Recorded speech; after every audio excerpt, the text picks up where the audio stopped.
This podcast is brought to you by Podcast Nation.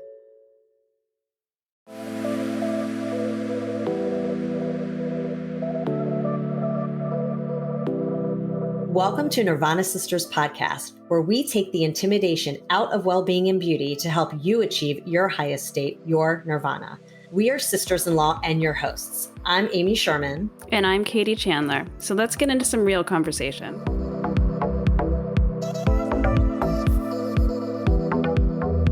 Welcome back to the show, Nirvana Sisters family. It's Amy and Katie, and we're so excited to have Kat Ashmore back with us. Yay! It's been years. So just for the history, so Kat came on our show a couple of years ago. I looked back, it was episode 38. Now we're like on 150 or something, which is crazy. You were not just starting, but like somewhat new to the space. Now you've obviously evolved, and we're so excited to catch up with you and hear more. But let me give our listeners, because we have so many more listeners now, the scoop on Kat Ashmore, aka Kat Can Cook. So Kat Ashmore is a chef, recipe developer, and digital creator behind Kat Can Cook. She graduated from the award-winning Institute of Culinary Education in New York and went on to work for Martha Stewart, developing retail recipes and producing cooking segments on the 8-time Emmy award-winning The Martha Stewart Show. Kat lives in Fairfield County, Connecticut with her husband, Michael, and their family. Welcome back to the show. We are so excited to have you here. We've been following you. We're so proud of everything you've done. We can't wait to hear everything. So welcome. Oh, so great to be here. I can't believe it was what, 2 years ago? Yeah, it was like 2022. I looked back. I can't remember what month, but yeah, I was looking back. I'm like, oh my God, episode 38. That's crazy. So long ago. Wow. So long ago. I know. Time is such a funny thing. I don't even know half the time, like what was last month, what was 5 years ago. It's just, I know. it all kind of blends together. No, it's so great to be back here with you. Yeah, thanks for being here with us. Why don't we start with our Nirvana of the week before we get into it? We're so excited to catch up, but let's start off with our We haven't done this in a while, Katie. I know. What was your Nirvana this week, Amy? Did you have one? I did. So Katie knows I get crazy sometimes with organizing. And so I went to the Container Store, which is like my favorite place. And I got these like new closet organizers for all my sweaters, because all my sweaters, you know how like they pile up? And I've been trying to figure out for years, like, how do I do my sweaters neat so they don't fall over? So anyway, I got these like closet organizers for my sweater, and now they're all like neat and organized. So when I walk in, I feel so good. So I did that organizing. And then I also did organizing up like all my makeup and skincare. So I moved stuff out of my bathroom and put it like, I have like a little vanity, which I never use. And now I'm like actually using it, and I organized it, and everything's like has a home, and it just feels clean and organized and lovely. And I love that feeling. And I don't do it enough, but sometimes I get crazy and I start organizing, and then I don't do it for like months, but it just feels good to have that organization. So that was my Nirvana this week. What about you, Katie? I would say mine was, I found my favorite game that I used to play. It sounds so nerdy, but my friends and I used to play this game until like midnight all the time on like Friday nights. Instead of going to the club, we would play Rummy Cube. And I forgot about it. All these years, I forgot about it. I heard about that game, yeah, in years. It's so fun. My kids are old enough to play now, so I found the game, and we've been playing it after school on the weekends. And so we did it a couple times this week, and it's fun. I love it. I'm obsessed. That's so fun. I think that was mine, doing it with the kids. Fun. What about you, Kat? My Nirvana was probably, so we recently moved into a new home, and we have a hot tub, and we've been going in the hot tub like every couple of nights, I would say. And we had a big snow here in Connecticut, or not big, but it was our first one of the seasons, which is always really pretty, right? Because it's not gray. Yeah, it's all just really white and beautiful. And there was one night where it was snowing, and we were out in the hot tub, and I was with the kids. We're 5 and 7 now. So even my 7-year-old, and I wasn't expecting this, but he doesn't want to be with me as much. Aww. And, he's got like the video games and these things that I'm not really a part of. So when we have an opportunity to just all get on the same level and just enjoy something together, and there's no distractions, and we're like catching snowflakes on our tongue. And it was one of those moments, where you kind of like hover above your life, and you're like, this is joy. Like, these are the good old days, like snapshot.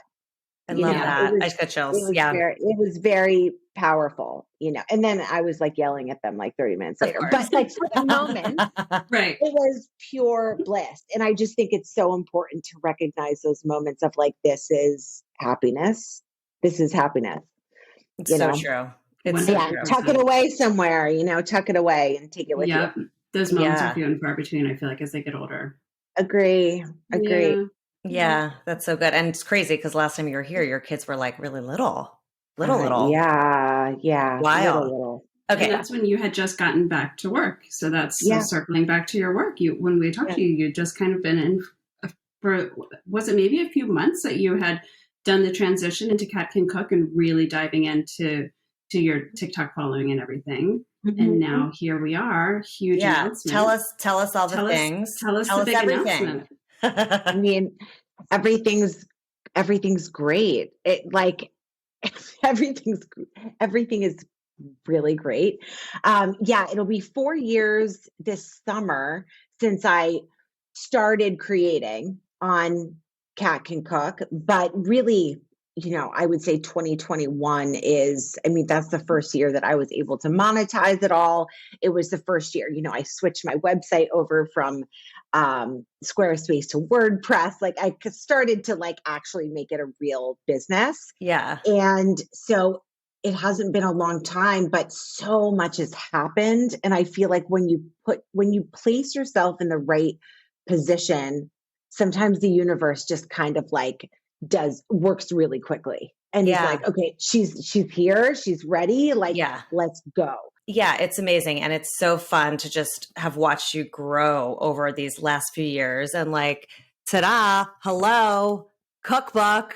I mean, amazing. Congratulations. Thank you. I remember, because it was so impactful, I remember when you filmed yourself getting the call about doing the book, or like the deal had closed or whatever it was. And it was like so emotional. I remember that. And now it's like, it's here. And you have this beautiful, incredible book, which I've been just going through the last few days. I'm obsessed. Thank you. It feels to me like the book I would want to have. Yeah. And a book that, I waited a while to do a cookbook, having been in the industry, having, gone to culinary school and working for Martha. And I have had a couple of opportunities to do cookbooks in the past, but it didn't feel like I needed to do a cookbook until now. Until it felt right. Until it felt right, because it's out of immense respect and appreciation for the cookbook industry that I just didn't want to do a book unless it was going to be something really different. And it was really adding to the conversation, changing the conversation. And it feels like this book is that. It really is. I mean, I am not a good cook by any stretch. Katie's much better than me. And I'm always looking for like really simple, easy. And I was going through this, and I have like a few cookbooks that I sometimes look at, but like, this is just so user friendly. When I was saying to Katie, what I really enjoyed is that in the beginning of the book, you have the pantry staples, which I think is so helpful. So for our listeners, there's like a little section on salt and pepper and oils and what kind of milk and gluten-free and just all these staples. So that way, when you go through the recipes, it's all like you have all the answers you need. And then when I was looking at these recipes, I was like, oh, this recipe is 3 steps. This recipe is 4 steps. Perfect. So that's like amazing for someone like me who really doesn't cook a lot. But like I just told my son, my younger one, who's now in 8th grade, but he's like in the phase where he is eating nonstop. I can't keep up with him. And I'm always like, I wish I was like a good cook so I could just make all this stuff so he would just have stuff. So I told him, I was like, go through the book I just got this weekend, pick out recipes that you want me to make for you, and I'll have these ready to go. But like, I don't know exactly what you like. Your taste is changing all the time. So like, pick some recipes. So he's going to pick some recipes from the book this weekend. So phenomenal. Yeah. I love that. Yeah, that's great. If he likes meatballs, the chimichurri meatballs are a great one, because you can form them and freeze them, or you can just make like a double or triple batch and then freeze them, and they're just ready to go. You put them on grain bowls, you tuck them into pitas, you just eat them with your fingers, which is usually what I do. So good. So that kind of thing. But these recipes are really, it's what I make at home. Yeah. I don't make multiple meals for dinner. I make, one and I meal. know people are like, how do you do that? It doesn't mean that my kids eat every single thing on the plate. I make sure that there's a safe food on the plate that I know they're going to eat, or two usually that I know that they're going to eat. Sometimes they'll take a little bite and be like, no. But like the turkey feta burgers that I just made them a few days ago, and my kids ate them 2 nights in a row. And it's like they have kale in them. I mean, they wouldn't eat kale on its own, but they will eat them. Now, they wouldn't eat them last year, but things changed.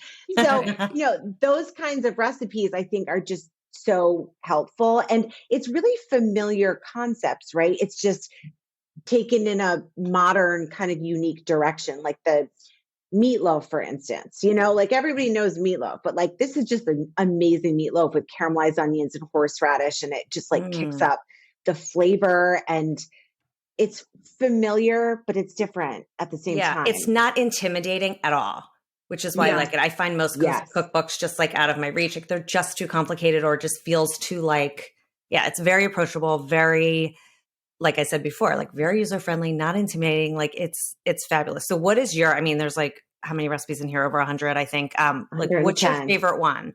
Well, I have like 2 questions on this. Like what's your favorite one? And then like give our listeners 3 easy and quick weekdays, like weekday meals. We can make them every week. Super easy. Weekday meals. Sure. Yep. And so the first recipe that always comes to mind when people ask about this is the most complicated recipe in the book. Now, when I say that, it's not complicated. It was very complicated for me to develop it because it took me 3 years, but it's the 3-year gluten-free bread. And it literally took me 3 years to perfect this recipe. Okay. Thousands of hours of iterations. By the end, I was like asking my husband, like, what do you think about the crust on this? And he was just like, I don't know. Like, I don't know. It's the same thing. It was so minute, but I'm obsessive. And this is a bread that it's gluten-free.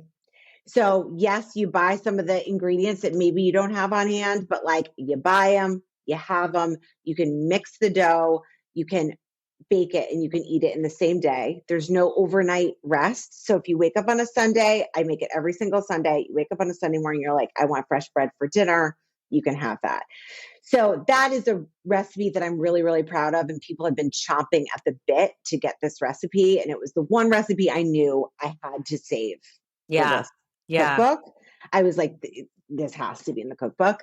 The baked good, all of the baked good recipes are fantastic. It's like my husband is often like, I don't know why people are so crazy about your salads. Like it's your baked goods that are like crazy good. And a lot of them are gluten and dairy free, or just have less sugar. I'm always looking at how to keep the integrity of a recipe so that it tastes like, it is a brownie, it is a piece of cake, it is those things. It's just like, how much can I cut back on the sugar without it affecting the integrity of the recipe? And how can I be imparting flavor another way? What is the role that this ingredient? So a lot of things go into account, but the New York style crumb cake is fantastic. And it basically mimics those like big squares of crumb cake that every New York corner store sells. That's like wrapped in cellophane. And it's that like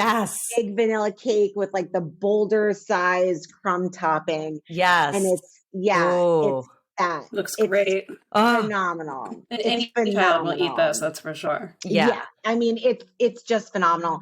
But I really think, as you said, that dinner is really the Achilles heel for a lot of people. A lot of moms. Kills me. Right? It's just like, and it's often not very fun to make dinner for your family. I mean, even for me, and I love to cook, but usually it's just like, I have to cook something because I'm their parent and that's part of the deal. And I'm like supposed to feed them. I wish they would intermittent fast, but I haven't been successful with that yet.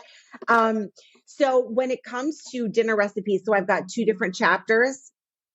There's the Sunday suppers, and then there's the weeknights chapter. And one of the most popular recipes with my kids, aside from the chimichurri meatballs kill and feta turkey burgers.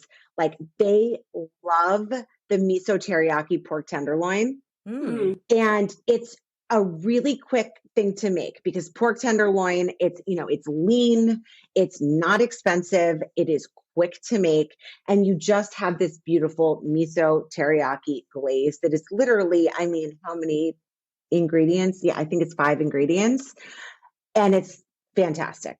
So stuff like that where you're able to all enjoy the same protein. Maybe your kids won't eat the vegetable or, something like that, but at least you're not making completely separate meals all the time. Yeah, that's what I feel like I'm doing with my youngest. And my oldest has come around and she'll eat just about anything I put in front of her. But your tip, you told us this when you were on the first time, of having a safe food that you know without a doubt they're both going to eat. I've been using that ever since, and it really does work. But then I end up cooking like an extra protein just to get that in her as well. But I feel like the weeknight thing, it's the time crunch, right? That's why it's not super fun to cook when you've bedtime routine is in half an hour. They have to get up early, so blah, blah, blah. It's a totally different story when it's on the weekend. And it's just like coming up with what you're going to make. That's the worst part. Right. Like every night my husband are like, what are we going to eat? I mean, yesterday, when I think about it, like yesterday I marinated chicken and I did like slow cooker all day, just threw it in there and I like forgot I did it. And then at 5 o'clock, I was like, I forgot I already put that in. So like, that was great. But like, I don't think about it every day, but like, the thinking about it is the worst part, right? You're like, oh, what am I? It's like the classic problem, right? And everyone says the same thing about it. Mm-hmm. And it's I always tell people to think about it in the morning. Yes, that's when you're sharper. Ideally, plan out your meals on a Sunday. That's when I like to do it. I do my grocery shop on the weekend, and then I plan out my meals on a Sunday. Where I'm rested, because nobody's going to be innovative or creative or, even that mindful when they're in a rush, right? So make it enjoyable. But even in the morning, okay? Even in the morning, get out your protein, take a quick look at it. It'll take you 5 minutes. Just like wrap your head around, this is what's happening, even if you do nothing with it. Right. Because it's the mental shift of like, now I have to think about this. Just think about it in the morning when you've got the most motivation and the most energy.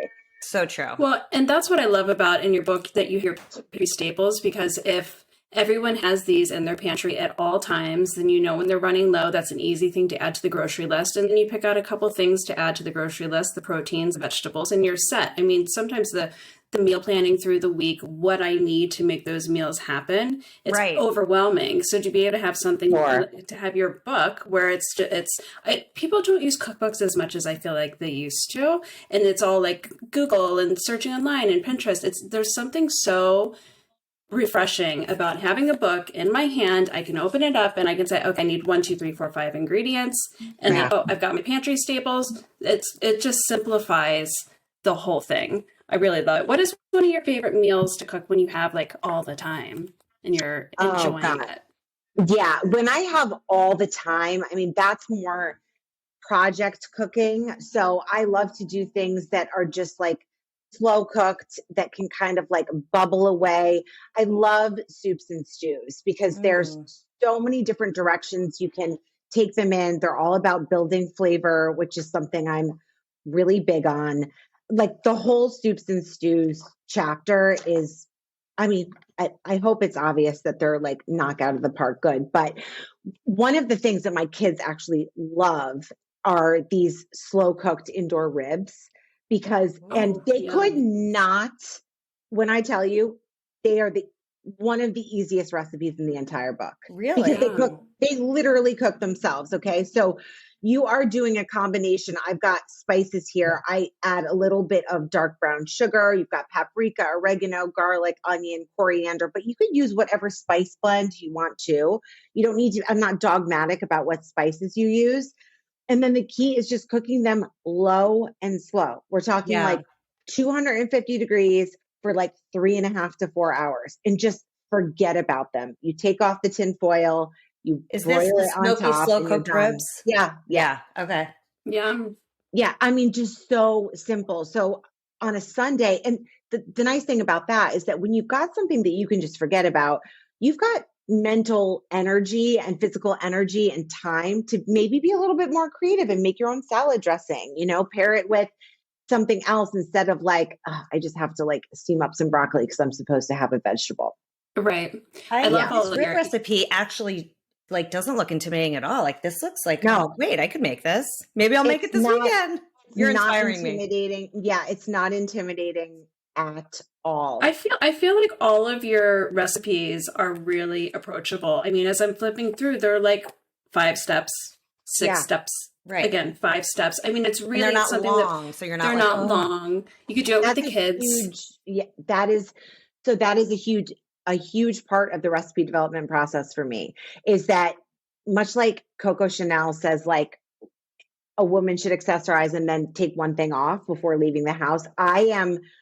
A lot of my editing is removing things, removing Smart. ingredients, removing steps. Like, how much does this really need to be done in 2 bowls? Can it be done in 1 bowl? Like, maybe I'll add the baking soda at this stage instead, so it activates more. So a lot goes into a recipe being simple. And it's very thoughtful. It's almost like harder to make it simple, I would think, because way harder. You have to iterate constantly to get it there. Way harder. I wanted the recipes to almost all be on 1 page. I'm always eliminating steps. Like, how much does this really need to chill in the refrigerator? Like, can I get away with it? Maybe I need to replace it with a different ingredient. So I'm always looking at how can I make this easier, less time consuming, and really just take up less mental energy, I love that. Yeah. One of the many reasons why you have 3+ million followers on, is that right? 3 million plus? Is that what I saw last? It's not quite. Between Instagram and TikTok, I'm like just under 3 million. Yeah. Crazy. And speaking of the 3 million, and one of the big things that made you go viral was your Hungry Lady salads, which I know we talked about last time, which we're still obsessed with. And for our listeners, there's a huge section in the cookbook with all the Hungry Lady salad recipes, which is incredible because to have all that in one place, they're so good. It's the largest chapter. It's the largest chapter in the book. And it's not actually all of the Hungry Lady salads. Oh, it's just like your favorite? Because I have like 46 or 47 salads. Right. You have to have, that's your second book, like just the Hungry Lady salad book. They're going to need to be factored in. We did just sign to do book 2. Oh my God. Congrats. Incredible. That's actually just signed to do book 2 and 3, if I'm honest. Oh my gosh, Kat. That's amazing. So it's good.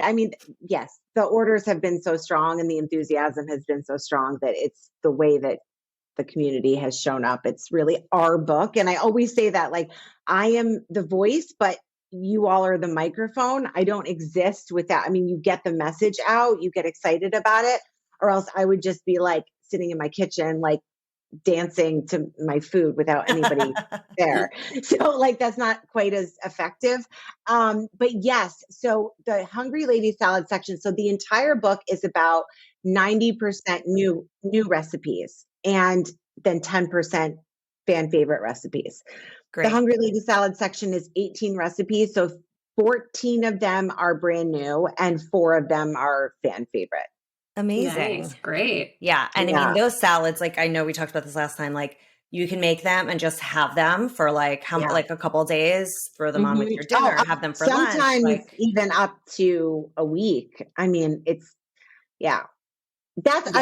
what I'm always wanting to give back, the gift of time. That's one of the things we just never have enough of. So taking advantage of when you have some time, make this salad, have it in the fridge so that like you have something to look forward to for lunch every day. It doesn't just get the job done. It's like, and then you have more mental energy to think about dinner. Like it's all this, it all plays into each other. Like, I don't want you waking up being like, what am I going to have for breakfast? What am I going to have for lunch? What am I going to have for dinner?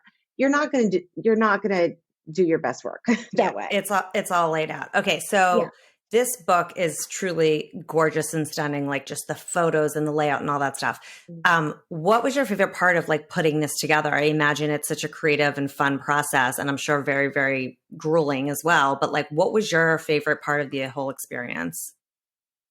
I think my favorite part of the experience was crafting the story around the book. I'm very much a storyteller at heart. That is at like the core of all of the content I do. And it has been the most common thread through my whole career, whether it was, telling stories on television with Martha, or then on corporate side, or as a gourmet foods buyer, telling the story on a retail level. And I love to write. So really creating the recipes. I mean, if I had my way, I would be in my kitchen listening to music, just creating recipes, writing recipes, editing recipes from morning to night. That's Yeah.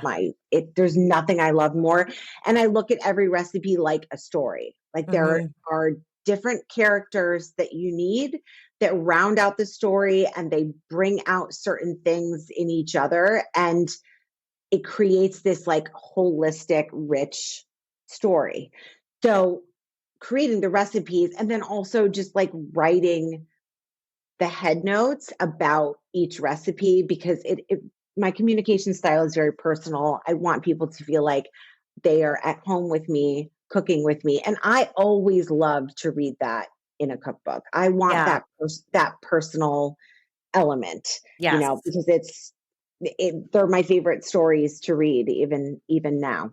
Yeah, it's so true. You do an excellent job with that of feeling like someone is in the kitchen cooking with you, and I'm like a friend. Yeah, a friend. That's definitely a huge factor of your fan following and everything. You just make it's like you're talking to your girlfriends or your friends about how to make something, and that reminds me, we were speaking about it earlier before we got on, that your fans, that your followers are constantly asking you other questions about your life, not just about the food, because they feel like they know you so well, right? I mean, you guys are very connected. So we were just talking about how absolutely stunning your skin is. Skin is skinning. Skin is skinning. What are all the things other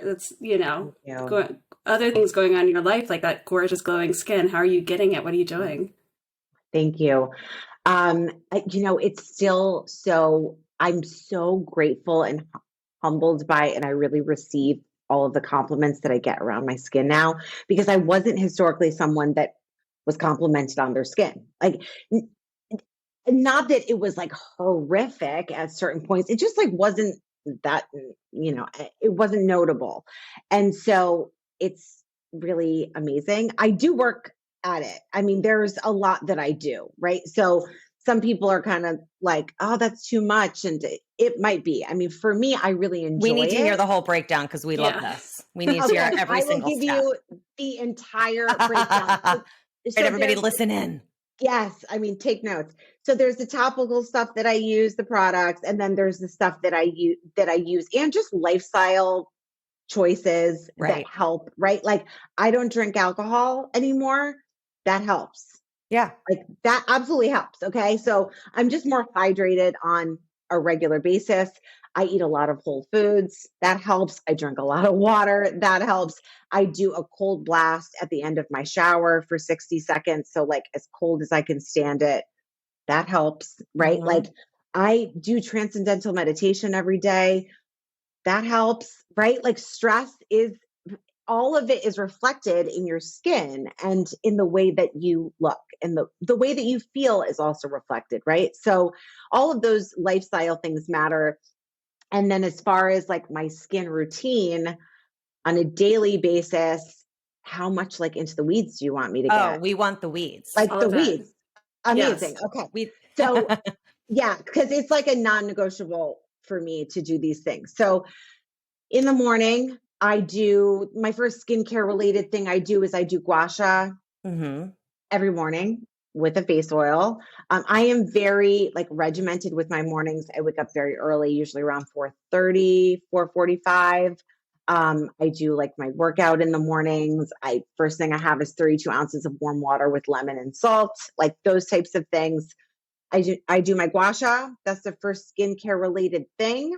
And then I go upstairs before I get in the shower. I'm literally thinking of everything I did this morning. Before I get in the shower, we love it. I use an oil-based cleanser. So I've been using, is it Better Skin, for Better Skin? I think that's the name of it. Okay. Just some kind of an oil-based cleanser. Yep. So I will just put that on. I hop in the shower, rinse it off. Like, especially in the winter time, I'm doing a lot of stuff that is hydrating, even when it's cleansing. Yeah. So I will use that. I get out. The next thing I do is I put my toner on. I just like tap it all over my face, my décolleté, my neck, my hands. And then I will put on my red light therapy mask, which do you guys use a red light therapy mask? I Yeah. have one. Yeah. I don't use it religiously, but I have one. I need to be Do you have better. the Dr. Dennis Gross one, or which one do you have? No, I have the Current Body one. Okay. Another one. And I have used it every day for 4 months, and it's made a really big difference in the like tone of my skin. I see brown spots have faded. That's like the biggest difference that I've Wow. noticed. How from long it. do you wear it for? 10 minutes. Okay.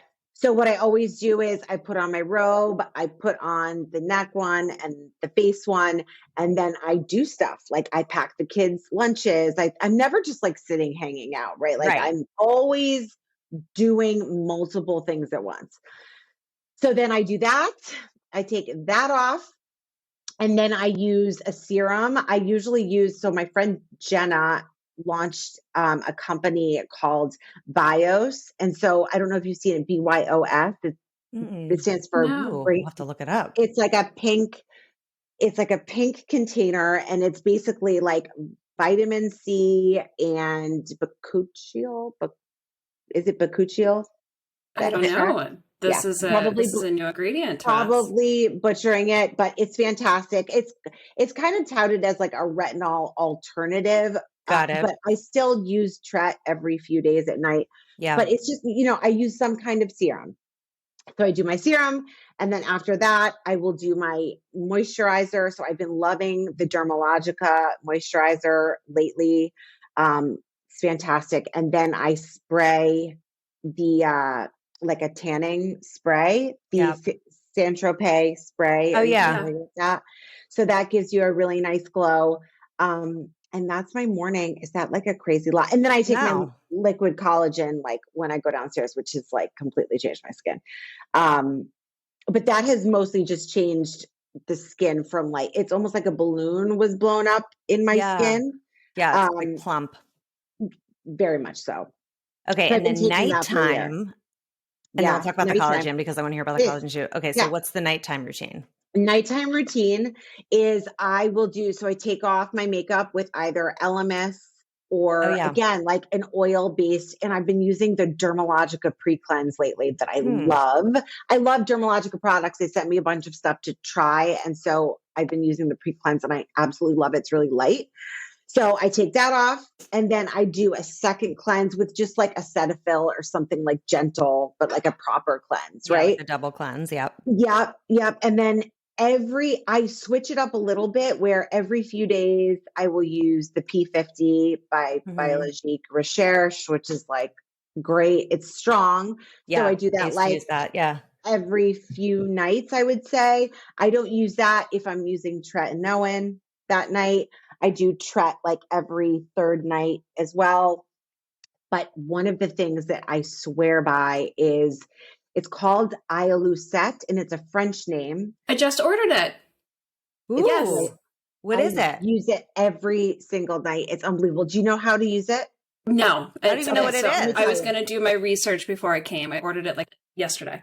Yeah, it is very potent hyaluronic acid cream.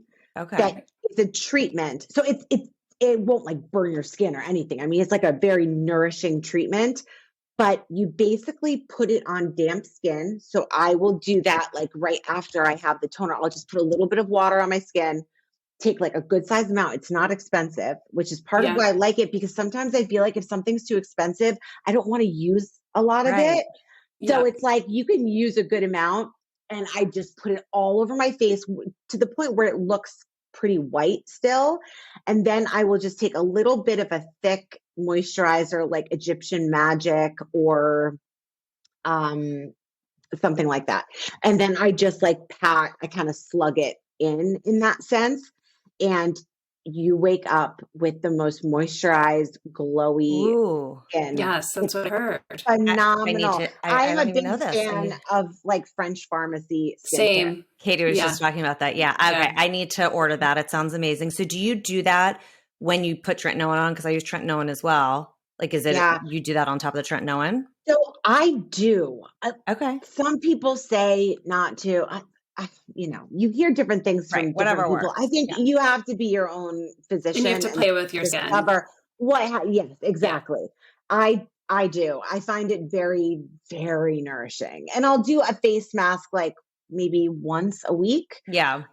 Nothing crazy, but that's one of my favorite products. Okay, And that's definitely been a game changer. What I read about that product is that it pulls moisture into your skin from wherever you're adding the moisture. So like you said, your face has to be damp before, and then you're putting on like a heavy slugging cream afterwards. It's really helping that moisture seep into your skin. So if you use it while your face is dry and then you don't follow up with a moisturizer, it will actually dehydrate your skin because it'll pull the moisture out of your skin. Interesting. That makes sense. Yeah. So that makes a lot of sense. I like to know the why behind things. So I appreciate you sharing that, because I wasn't aware of that. I just knew you needed to use it on damp skin. Yeah. And it's really fantastic. Ooh, and then I use the canopy humidifier at night. Yeah.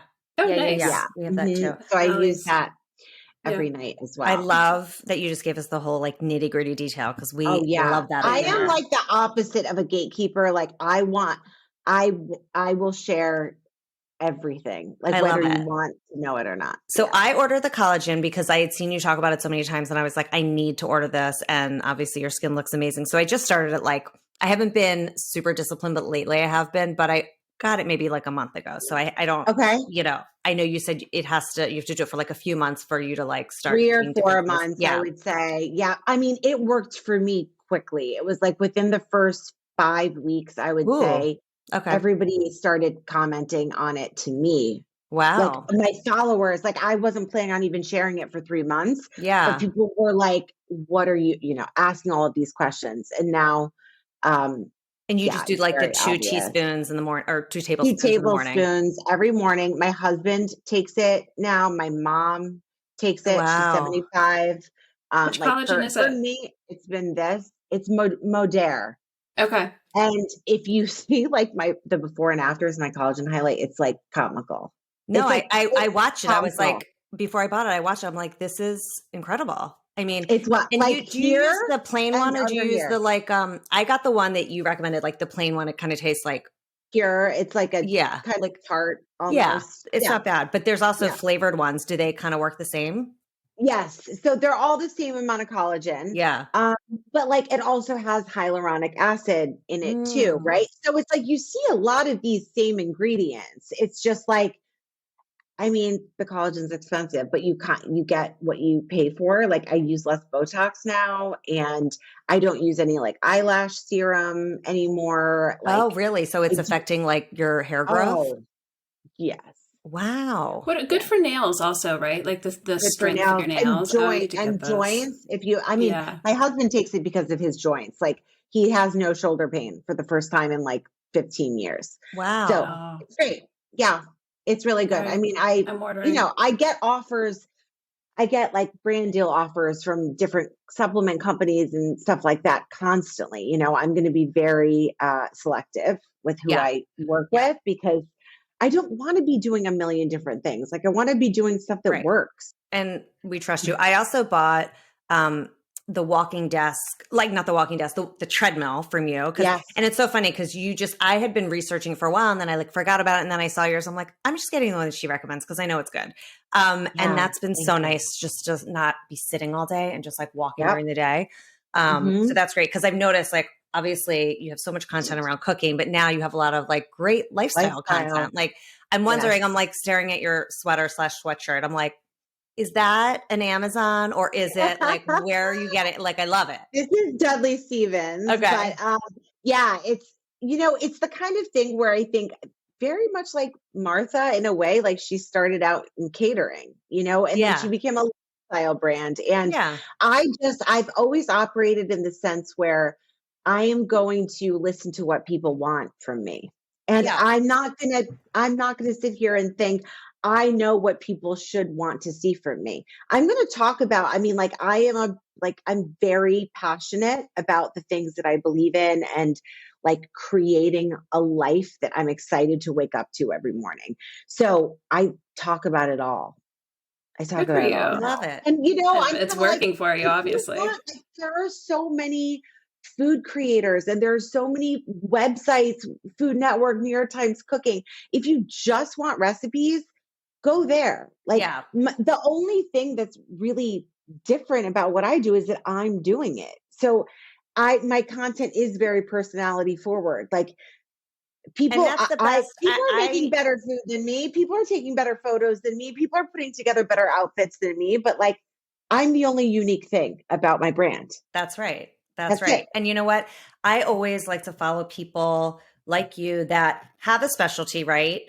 But then you start seeing their lifestyle and you get to know them more personally because that's when you like can really connect and start trusting. Yeah. And like it makes just for better overall content Yeah. and like whatever. So we love it all. And you are going on a book tour, I've read. So let's hear about that. Like where is it starting? Because I was just saying to Katie, I think your first stop is near her. I was like, Katie, you got to go.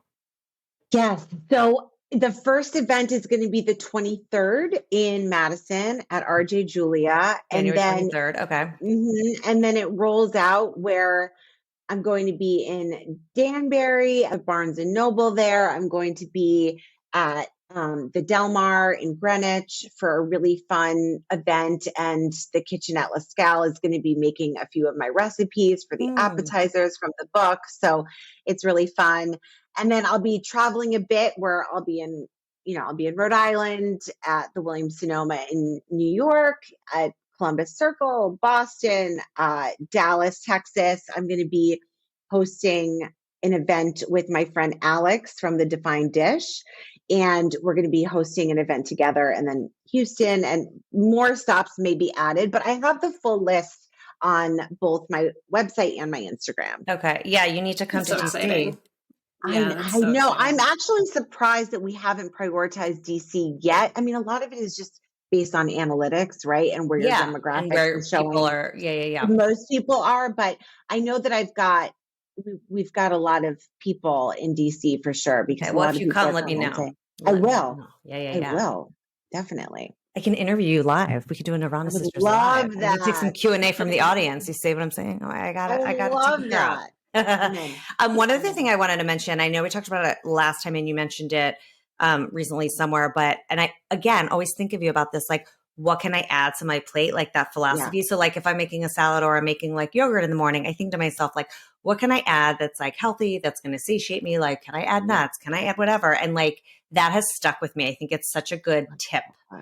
Yeah. I'm so glad. It's been huge for me. It's really been huge for me because I don't snack that often now. And I don't even realize that I don't really snack until people are like, no snack. Like it's crazy to some people, but my meals are really satiating. So I don't snack that much. So, and I need to I saw in the cookbook and then I noticed it on your feed when I looked, because I totally missed this one over the holidays. Like I love peppermint cookies or anything like peppermint around the holidays. And I saw those peppermint cookies. I was like, I know it has the holidays, but I really need to make that. They look they're so good. Yeah. My 7-year-old said that those are the best cookies he's had in his life so far, which is like, well, I mean, that is the ultimate review. Yeah. Absolutely. That is so sweet. Oh, I love that. But like you'll note that there's granulated sugar and there's butter in there. Yeah. Like, I am not afraid of classic baking ingredients. Right. I'm not afraid of any ingredients. I want a cookie to taste like a really good cookie. So if you're going to have it, you might as well. Using it. Yeah. We're just looking at like, how much do we actually need? And by cutting back on this, what changes do I need to make so that we still get the texture we want? We still get the browning we want, all of that. That's my way. But we're still letting the cookie be a cookie. Yes, very much so. And again, that way you aren't feeling like, oh, I'm going to this place. Do I need to make like healthy cookies that I'm going to want to eat? Or do I need to make like totally indulgent cookies that I can't eat, but other people will enjoy. It's like, no, you can do both. You can do both. You can have both. Yeah. I So love good. that. Okay. Like we could literally talk to you all day. We love you. We love watching your Beyond. content. Like so fun. I just like, and we need to meet in person. So Katie and I need to Yeah, stop I by know. one of your book tours. Like this is We, crazy. Yes. we have to make that happen. Email me and we'll Yeah. chat about that. We'll figure out something. So let's get into our little wrap session. I know we did this last time, but I'm sure, well, we basically like the first question, what's your favorite wellness or beauty hack? I feel like we went through your whole routine, so we love it, but just give us one thing, like your favorite Yeah. hack. Yeah. Okay. My favorite wellness hack, I will say, because this is mental wellness and we haven't talked about it, but it's Yeah. complimenting a stranger a day. I do it every day. Oh, I love that. I think I saw that on your content at some point. Did you talk about it at some point? Yeah, I have. I've talked And about it. tell us why. I compliment one stranger a day, and I will also, like, anytime I go to the grocery store, I get an extra bouquet of flowers, and then I will give it to someone in the parking lot. Sometimes I have to like be a little bit creepy and like follow people to their car because I'm like, there aren't a lot of people here today. But I do it for myself. I love that. When I'm having a bad day, it's this storyline of like, I'm not any good. I'm not enough. That's usually what is at the heart of it. So like the best way for me to get back in touch with my goodness is by doing a good deed. And so instantly I feel like I'm a good person. So it's not completely altruistic. It makes you feel good, and it makes like you just make someone's day. That's wonderful. Completely. Yeah, I swear by that. I love that. It shuts down those automatic negative thoughts that we all have, right? It like quiets it down. Gets you outside of yourself. Yeah. That's great. All right. So you gave us the play-by-play of the routine. What's the 5-minute flow? How are you going to get out the door quickly if the Uber's right around the corner? That was this morning for me, literally before I had to jump onto something. So I've been underpainting, which I swear by, doing, the contour or bronzer and the blush, whatever, underneath whatever kind of foundation you're wearing, or tinted sunscreen. But I have been using this slip tint by I use it. I love it. So good. It's my favorite. I'm obsessed with it. So good. I'm obsessed with it. I love the Ilia skin tint too, but like this is my newest obsession. And this concealer by Natasha Denona. Oh, I've heard of it. Best concealer I've ever used. Really? Best concealer I've ever used. Yes. Nice. And you could like bring it down if you're not wearing anything else. You can bring it down a bit and just spot treat, and it's like and just use that as like your foundation. Yeah. So that is like huge. And then I will be like very much like a multi-use person where if I'm putting a little bit on my lip, I'll just like dab it on, make do. And then Thrive mascara is my jam. I use that with a CoverGirl primer. Perfect. I don't. Nice. Yeah. Just quick out the door. Easy, simple. Yeah. But you know what it is? Don't you feel like it's the high maintenance to be low maintenance thing? Because I do so much with my skincare. It's so true. I don't 100%. need to do that much. I don't need to do that much. Yeah. I also find, and Katie and I have touched about this before, like the older you get, the less makeup you need to, if you're taking care of your skin, like makeup doesn't look as good. It's like, cause your texture is different. So like the less you can wear, the better. But to your point, you got to do a lot of stuff to make it where your skin looks good. So you don't really have to wear much, but just like a little thing here or there. That's right. Yeah. Yeah. Too much makeup, the older you get, I feel like it ages people. It ages you. It totally does. It totally does. But the base has to be in shape. The skin's got to be on point. All right. Nice. So I know what your, how you maintain your daily nirvana. I remember what you said last time. I'm curious what it is this time, if it's the same or not. How do you maintain it? Meditation's huge for me. That's like, that's one of the big, it's a non-negotiable. It has totally changed my life where I'm just so much less reactive to external circumstances. It grounds me in something really solid. So that's huge. And also daily movement, exercising, like some kind of daily movement, whether it's, walking, doing an incline walk in the morning, going to a bar class, just like working my body out. Just like something you got it. Yeah. And you've been huge. practicing transcendental meditation for years, right? Yeah. I have. Yeah. Katie, weren't you doing that at some point? I Or are you did. still doing it? You inspired Oh. me to find the Westport or the Fairfield County representative here, and I started working with her. That was like a year ago. I held up with it for a while. I've fallen off. I need to go to one of the, like refreshers. Yeah. I mean, where it's they always just there to for get you back you. in. Yeah. Yeah, of course. And, meditation is one of those things where people always feel like I'm not good at it. And it's just like nobody's good at it. Right. Right. No, it goes against everything in us as a human to So true. It's hard. to go underwater. Yeah. I appreciate it when I do it. I really don't do it a lot, but when I do it, I appreciate it so much. And I feel like, at least for me, because I don't do TM or anything like that. I'll just do like a Melissa Wood Health, like just someone guiding me, and that helps. But I really need to force myself to do it more, because you're right. Like every time I do it, I feel so much more grounded. I just like so much more grounded. Put it in your calendar. If you, that's the way that I implement a new habit, is I put it in my calendar. I put it in my phone, repeat every day. Yeah. Well, I have I put this on our Instagram, but I have my yearly mood board on my screensaver as my phone. Oh, I love it's like that. Literally the best tip. Like Katie and I are both in year 2 of doing this. It takes 2 seconds. You do it on your, this one, I think I made this one. What do you make the mood board on? So you could do it a super easy way, or you could make it more complicated. But the super easy way to do it is you take 9 photos from your phone. Like you could just find inspo anywhere. Like it's a quote on Instagram. It's something from Pinterest, whatever. You just take those last 9 photos in your phone, you screenshot it, and you put it as a screensaver. It's like the easiest thing. This, I think I made in like Canva, which took me 2 seconds, but I just took a bunch of things. I literally downloaded it, and now it's on my screen. And so it's like my reminders of all my things that I want to focus on.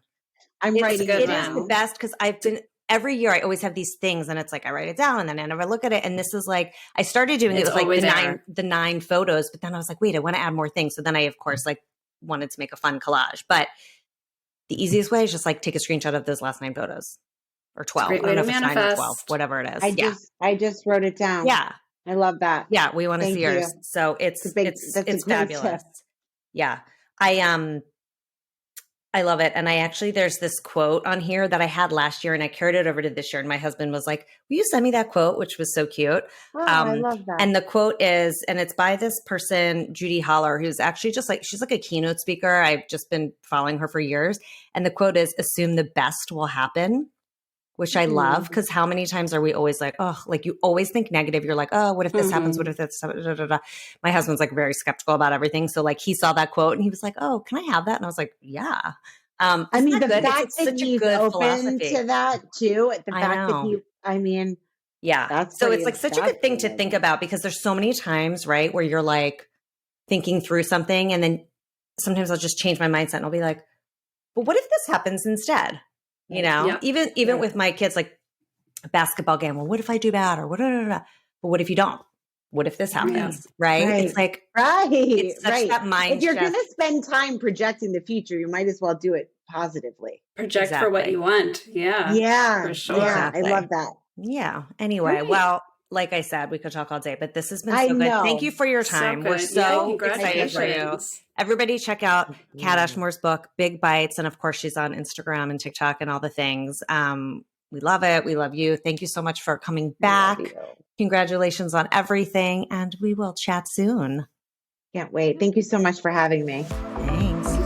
Thanks for listening to Nirvana Sisters. For more information on this episode, check out the show notes, please subscribe, and leave us a review. Also, find us on Instagram at Nirvana Sisters. If you loved what you just listened to or know someone that would, please share it and tag us. Tune in next week for a fresh new episode of Nirvana Sisters. We'll continue to watch out for all things wellness so you don't have to. Bye.